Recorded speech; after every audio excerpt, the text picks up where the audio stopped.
taken up a whole different career. Oh yeah. No, wait. Yeah, we can ask about, because you'll be moving out of Dundee. You won't be. Yeah. I'll be going back to Glasgow. I don't know what's. Yeah. There's stuff that's going on. You've got option. You can. My parents. You're up and down, mate. I know exactly. Yeah. Okay. Aye, we can blend that. You still got London connections? Yeah, maybe. Yeah, maybe. I've got a girlfriend there, so I probably should go back down at some point. That might be a good idea, especially with this Christmas business, you know. I know. Don't want to be alone this year. I know.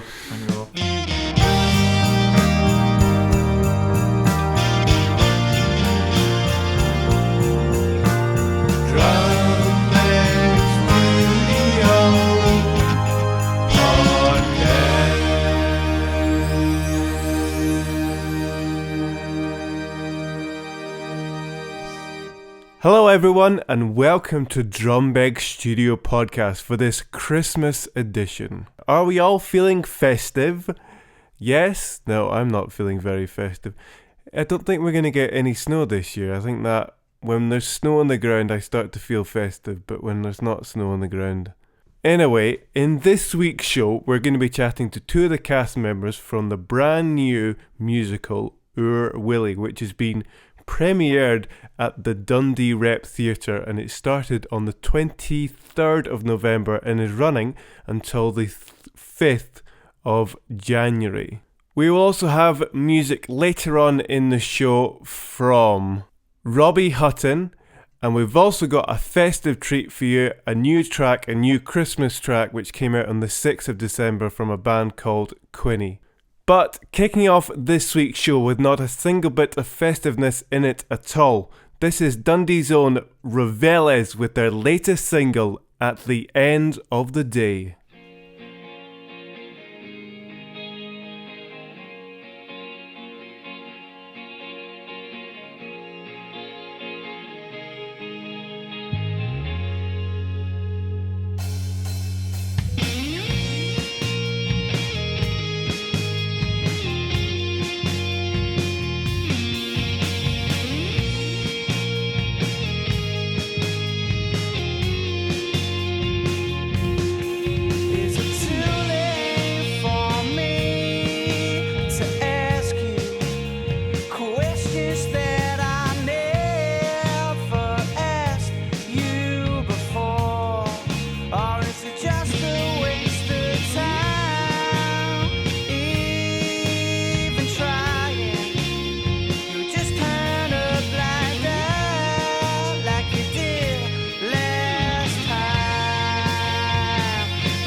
There you go. That is Ruvellas with At the End of the Day here on Drumbeg Studio Podcast.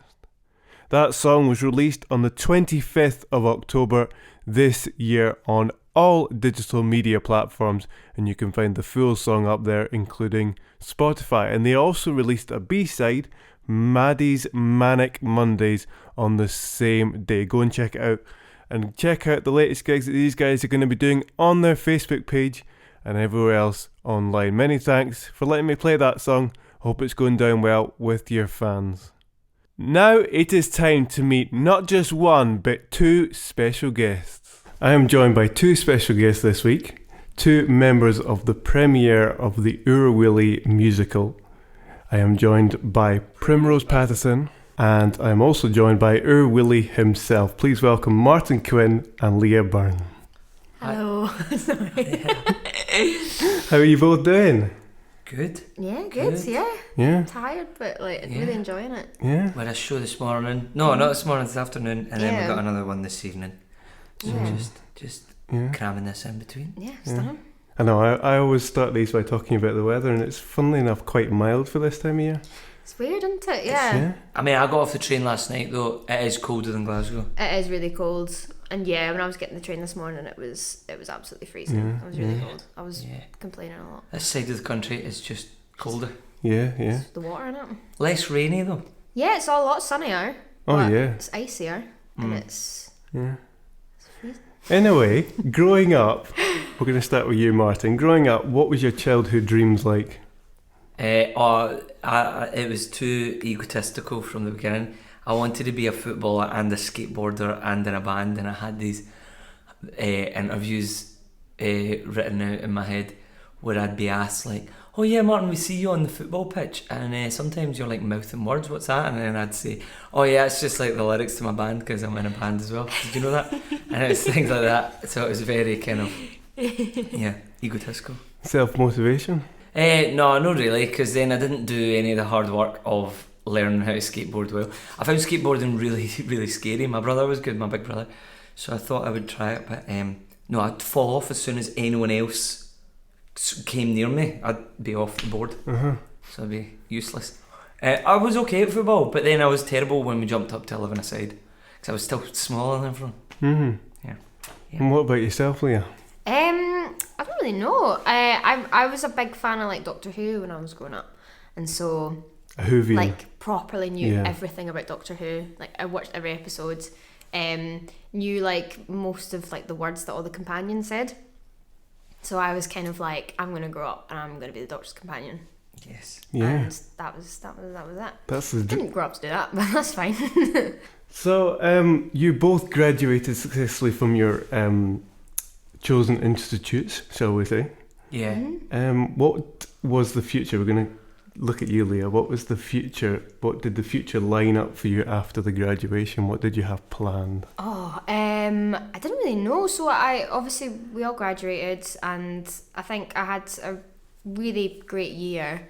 I got on with everybody in my year, and kind of by coincidence, a lot of people seemed to be staying in Glasgow as well. A lot of people that I really enjoyed working with, and so I think the plan was to kind of like try and get together, try and write something. I really wanted to try to write something funny, and so we're all going to get together and work on that, blah blah blah, and then ended up getting the grad scheme, so I moved up here about like a week after graduation, which was really good because it took the kind of pressure off of being like, what do I do next, and I could just like get started, and that was really exciting. But I think if I hadn't come to Dundee, I think I would have just been like trying to write something or trying to make my own stuff and work with my pals. Must have been some emotions getting that call that you were going to be coming to work here as a graduate. It was bonkers. I was on a train down to London, and we were doing our final show, because we did our final show at drama school in Glasgow, and then we took it down to London for like a day, and I was on the train down, and I was with my pals, and just got the phone call, but it was like we were going through like tunnels and like signal was dropping in and out, so I was like, I knew it was Andrew Panton, but I didn't know what he was saying. He could have been telling me that I wasn't getting it and just being nice. But no, and then we were talking about Our Wullie and stuff, and he was like, oh, you'll be playing Primrose, and I'm like, oh, very cool, very cool. And then I was just down in London, so I kind of had to park it and talk about, focus on the show, and then when I came back to Glasgow, it was time for celebrating. Yeah. What about yourself, Martin? Big plans, big party plans now? What, when I was leaving Guildhall? Yeah. No, Well, I'd worked a wee bit before drama school, so when I was coming up to leaving, I kind of knew what it was like, that it was going to be some gaps. So you had your hand almost partly into the industry, yeah? Yeah, I was. Luckily, I had an agent before drama school, so I didn't have to stress as the months, towards the end of drama school. I was a bit more chilled out. But then no, I mean, I left a wee bit early to do this play, The Divide by Alan Ayckbourn, and it opened at the Edinburgh Festival, and then I had about 6 months to kill until it went down south. Right. And my agent was like, "Oh yeah, we'll find you something." We didn't find it, so I had like a PT pal who helped me kind of get into working out. Not that like I kept at it, but yeah. So that was, and it was that was a bit tricky the first couple of months. It was good knowing though that the show was eventually transferring, but then I was like, oh my god, what am I doing with myself? A couple of knockbacks in that time, and that's always hard to take. Because you think with each of them, all it takes is one yes, and then it would be so much smoother. But it was not smooth. But then actually, once The Divide, we did it at the Old Vic, and then I came back up here to do Passing Places to Dundee Rep, which was good. And then I went back down for a brutal summer of knockbacks and dryness before I came up, and I was washing dishes. I'm working in a pub that didn't pay me actually, and then it took about a year. I had to take them to an employment tribunal to get like 100 quid off them, and then I came up here to do it. So then we're into year 2, and I came up here to do an Oranmore, which went to the Trav, which was good fun, and then I did a bit of filming, and then Christmas happened, and then I did Peter Gint there at the National with Annie. Right, yeah. But between that bit of filming and the National starting, I was writing to a lot of people being like, "Hi, remember how I worked with you? Do you need anyone?" So I did like wee readings, in between, but it was only like 2 or 3 days work. Try to cover like, I don't know, been like another 4 months. Yeah. Another 4 months. So I was just doing like bits. I did the development week and like wee bits in between, but knowing that I had Peter Gint coming up, so Peter Gint then just finished just before Our Wullie, so that takes us right up to here. But yeah, during that downtime, I suppose I've done bits of writing, and we made a music video for my big brother, that we just put out actually, called Christmas Gear, by Quinny. I've seen it online. It's very good. Oh, good. And I'm going to plan on possibly speaking to him and maybe getting his tune played later on in the show. Oh, there you go. That's brilliant. Just to give a bit of that sort of Christmassy. That would be great. Yeah. Oh, there you go. Thank you. He'll be chuffed. But yeah, that takes us up to here. We're going to be catching up with Leah and Martin in just a bit, but as requested, here is a festive treat for you. This is Quinny with their Christmas single, Christmas Gear.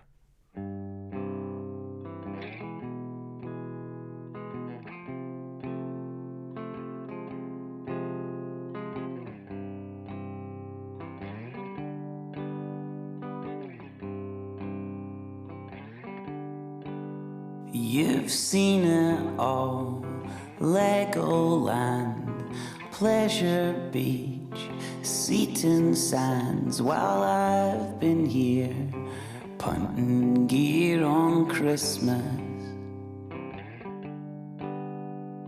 Figure out who I am, Peter Hook or Peter Pan, before next year, punting gear on Christmas. But there's hope at the bottom of this hole. If you'd hope for the dark, dank, damp and cold.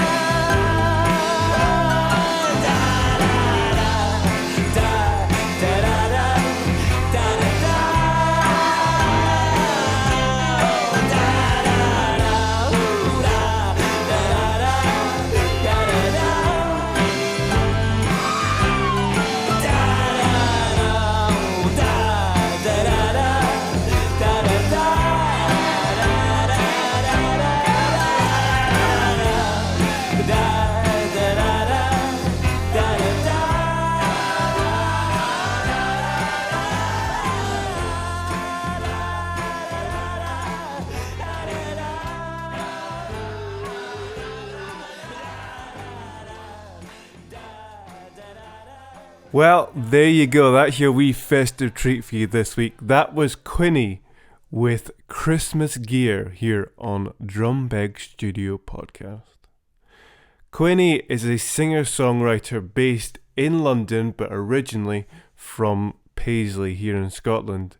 And that song, Christmas Gear, was released on all digital media platforms on the 6th of December to get you in the mood, so to say.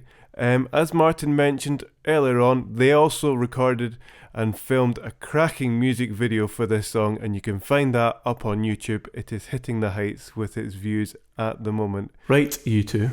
Hello.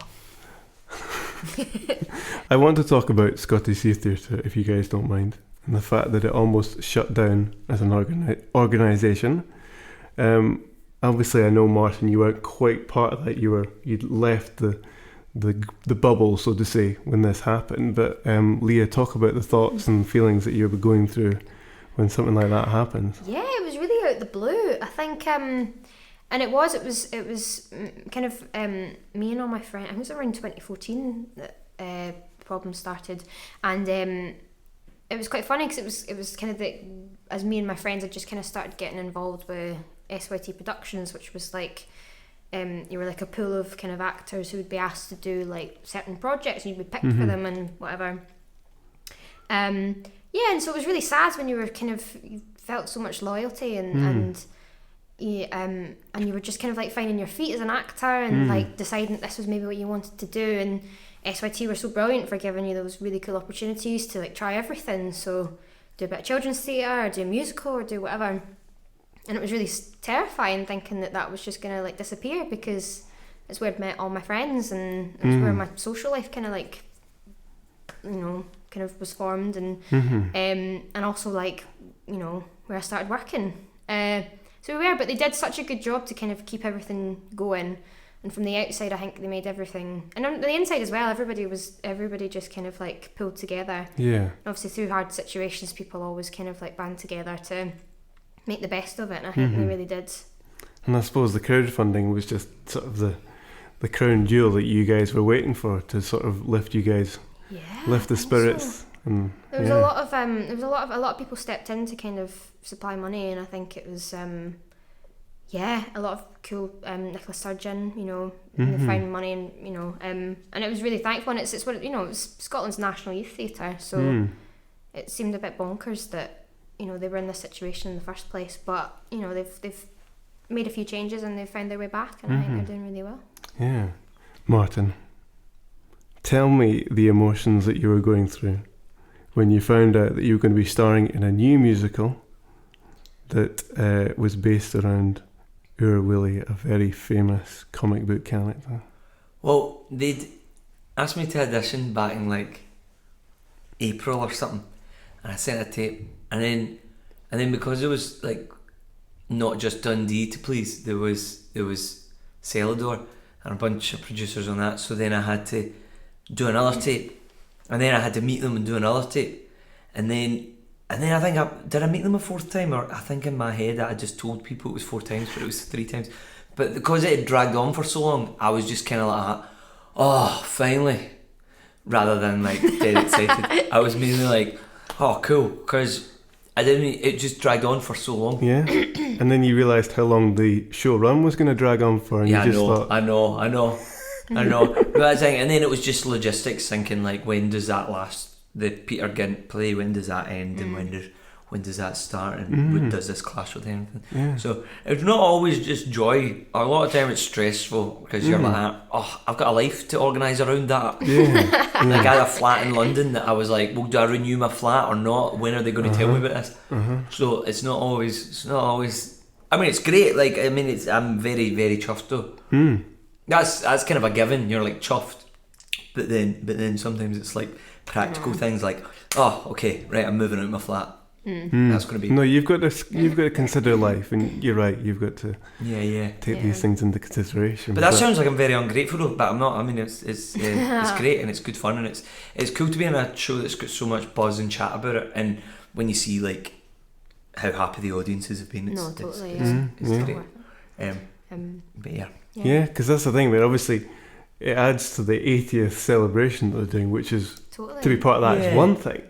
But Leah, I mean, to get casted in a production like this, it must be incredible. It's so cool. I know. I feel like I really lucked out this year in terms of like, I think every show I've done has been completely different, which is really nice because you're like, oh, you know, how many opportunities. And I'm not like a musical theatre performer, so, you know, there's not going to be many opportunities for me to do a musical. So it's so cool to be like involved in one. And it's exactly what you said, like there's so much buzz about it.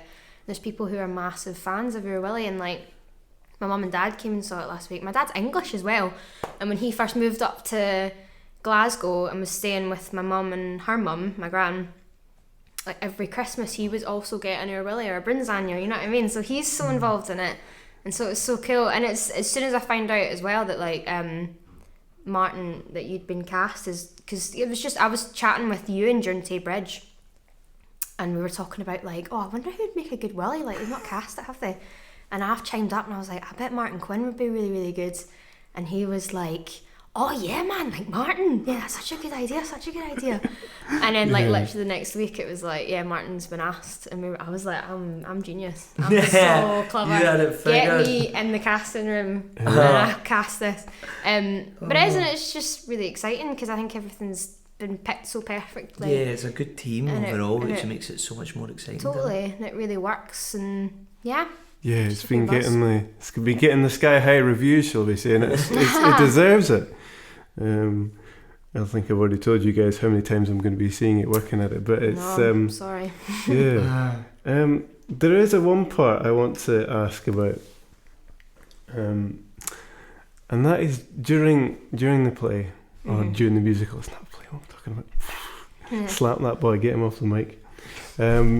You, Martin, your character was referred to as William a couple of times by you, and I do find this. I have to say, I find this funny when you get characters who you know them by a nickname, and they get told they get all of a sudden mentioned and called by their Sunday name. Was that in the script? Is that already been in the comics, or where's that come from? It's been in the comics for a long time, so. They've taken Primrose for this play and they've made her a bit more feisty and fights back.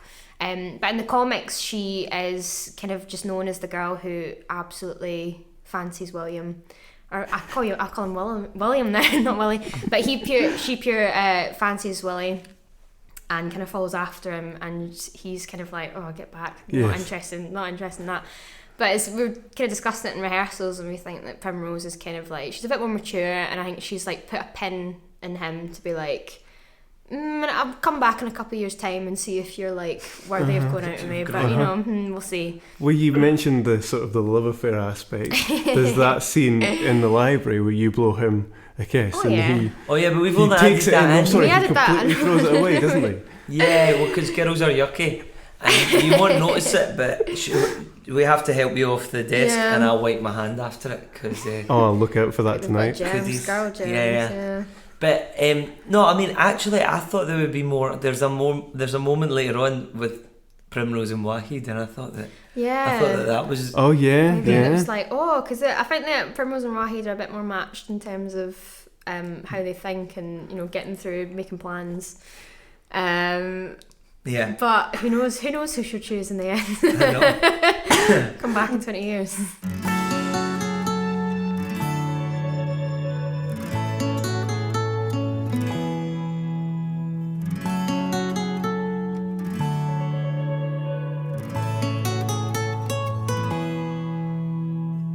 There isn't really much to talk about. Let's watch the TV instead. I'm getting close to thinking out loud, spill out the thoughts in my head. I'm sorry for not trying. It's as if I wasn't even there. It ain't easy seeing red fine when both of us are slowly losing our minds. Trying to keep it going, but the love's run cold. Neither of us knowing where the hell we should go. Or we could take a ride back to the start. I'd find a way to stop us falling apart. Pick up the pieces of these broken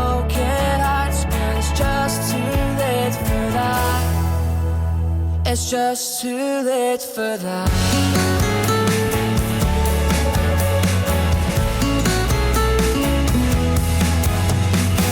Have you been doing fine since we moved on? I'm feeling alright myself. I know you didn't want to string me along by keeping my heart on the shelf. And to be honest, I'm beyond that, on that. Though I think about you now and again. It ain't easy seeing red flag when both of us are slowly losing our minds. Trying to keep it going, but the love's run cold. Neither of us knowing where the hell we should go. Or we can take a ride back to the start and find a way to stop us falling apart. Pick up the pieces of these broken hearts, but it's just too late for that. Oh no, it's just too late for that.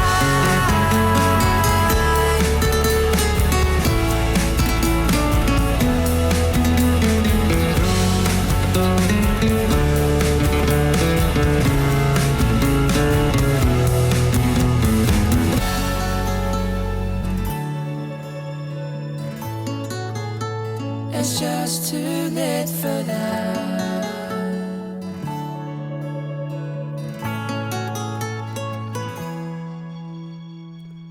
That's Robbie Hutton here on Drumbeg Studio Podcast with Too Late. The sterling singer-songwriter released that single Too Late on all digital media platforms on the 11th of October this year. And he also released a music video for it on the 18th of October. Check that out on YouTube. Check out the latest gigs he's going to be doing on his Facebook page and catch the full song of Too Late on Spotify. Now it is time to head back to our two special guests, Martin Quinn and Leah Byrne, cast of the Our Wullie musical, for the final time today. So we've almost come to the end of this fantastic chat, and it's been great just to get the two of you in. I thought I was just going to get the one, but you know, the extra guest, you know. Good. Sorry, I surprised you. Don't worry about it. It's great. What does the future hold for the two of you? Oh, it's hard to tell. I know, you don't know, do you?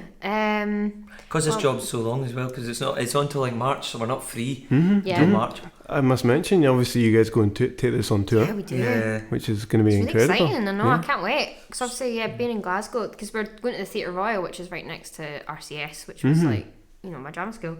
So like, I think there's going to be a day where like all of my pals and course mates and teachers and stuff come along to see it, which will be really weird Yeah, and fun and nice. because it's going around Scotland, isn't it? We're going Theatre Royal, we're going to Edinburgh. Ayr, Guillotine, Yeah. Stirling, McRobert. Yeah. Aberdeen, is it King's? His Majesty? His Majesty's, one of the Majesties. Well, Inverness. Eden Court, yeah. Yeah. We're going to the Beacon in Greenock and Adam Smith in Kirkcaldy. Yes. I think that's it. Yeah. But it's all, I mean, it's really rapid. Some of them are only like Greenock's only like 3 days. 3 days, something like that, yeah. Same with Adam Smith, I think, as well. So yeah. what's the travelling aspect like? You're not in vans, surely not? No, I think we need to sort that ourselves. trains and that, yeah, willing to, or if someone can drive, we can carpool. Yeah. But we need to get digs sorted as well, because we need to figure out where we're staying. I think I'll be busy working by then. I can't give them a taxi service. Sorry. Oh no, sorry. I can only fit two cars. I can only fit two people in my Mini anyway. Yeah. Oh, you got a Mini? I have. Oh, nice. That's cool, like Mr. Bean. Got a red Mini one. I could fit someone in the boot. Oh yeah. Oh, yeah. Dead. We could put oh my god, we could put Bailey would go in the He'll boot. be fine in the Good. boot. He doesn't He's need the much. tallest. Well, that's fine. We would need to chop him up. Ah, it's fine. He'll curl up. It'll be fine. Yeah. But yeah, no, the auditions for the next things haven't began. Yeah. No. I mean, it's always good to be kind of writing or thinking about wee bits that you could maybe write and make, and you know, but whether or not they happen, is hard to tell. Yeah. You know what I mean? Yeah. So I think it'll be yeah. Keep work going in the pipeline and Yeah. yeah, for sure. and then as you audition for things, Yeah. we'll see. I don't know about you, but I think I'd grant yourself a wee holiday as well after the. Well, we got a 2-week break in the middle of it. I think I'm going away. It was my big brother's 30th last year, So we tried to organise this Euro trip, but it was a mess and it was really difficult to organise. So now we're just going to Amsterdam and Athens. Oh. Two completely different. It's like we started Just at start at A. Yeah. Like work our way down. Ridiculous. I know. Azerbaijan, that's where we're going. No, but we're going, Amsterdam and Athens. We're spending 2 days in Amsterdam and then 4 days in Athens, something stupid like that. So we're doing that in the break. Yeah. That'll be good. And then I'll need to go see my girlfriend. After that, what are you doing in the break? What am I doing? I don't know. I think I'm just gonna go home and chill. I love Dundee, but I really miss Glasgow when I'm not there. Yeah. So it'll be dead nice to just go home and be able to like meet up with pals and do what I want. Oh, but then you're on to Measure for Measure once this finishes. Yeah. So once I think we finish Our Wullie on like a Saturday, and then we're back in for Measure on like the Monday. Oh. I think. But poor Irene as well. I know she'll be absolutely knackered. But it'll be fine, it'll be really good. And I don't know if she's finalised casting and stuff like that, but from what I've heard from whispers, it sounds like it's going to be a really good team. So it'll be a good laugh. Exciting. My final one. Well, it's been great getting you two on. It's been fantastic. I hope you both enjoyed yourself. Thanks for having Christmas double whammy. You're very welcome. And all the best with the rest of the show run. Thank you so much. Same to you. Keep in good health. And let's hope people enjoy that. Same to you, man. Thank you very much. Thanks so much. Wonderful tune. Cheers. Well, there you go. A big thank you to Leah Byrne and Martin Quinn, my two special guests this week, for giving up their precious time to get those incredible interview done this week. That was just amazing. Those two are just, we had such a laugh, as I'm sure you've heard throughout the show. It was great. And the precious time that they have in between their shows, I'm sure they appreciated a bit of break from doing something else than the show that they've been up to. But all the best, guys, for the continuation of your show run. You will be able to see the show all across Scotland, as they mentioned. But also you can grab your tickets for the Rep Theatre's production of it between now and the end of the year and the start of the new year. It runs until the 5th of January. Get your tickets, folks. I'm going to be seeing it 34 times and I think it is incredible. Well, that is it for this week. Another lengthy show, very long, sorry, as always. Join me next week for my next special guest and I think the last show of the season. Until then, see ya!